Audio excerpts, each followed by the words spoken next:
What if you could automate all those repetitive and tedious office tasks that no one wants to do? Welcome to the world of robotic process automation, or RPA. RPA is a software technology that uses software robots, or bots, to mimic human actions when interacting with digital systems. Think of the RPA bot as a virtual employee that executes routine digital processes from start to finish, freeing up your employees to focus on work that requires creativity and human judgment. An RPA robot is not a physical machine. It's a program that learns to do exactly what a human does on the computer, opens applications, logs in, copies and pastes data, and clicks buttons. It does this by following specific rules.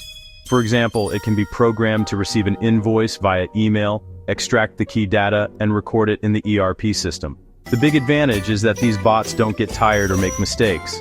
They work 24 hours a day, 7 days a week, drastically increasing speed. There are two main types. Unattended RPA works alone on a server for high-volume processes, such as bank reconciliation. Attended RPA works side by side with a human employee, acting as a digital assistant for specific tasks, such as customer service. Implementing RPA brings huge advantages. Bots ensure greater accuracy and a clear increase in productivity. By reducing manual tasks, it leads to cost savings and improves employee satisfaction, as staff can dedicate themselves to more strategic tasks. Robotic process automation is redefining how we work, making businesses more efficient and jobs more fulfilling.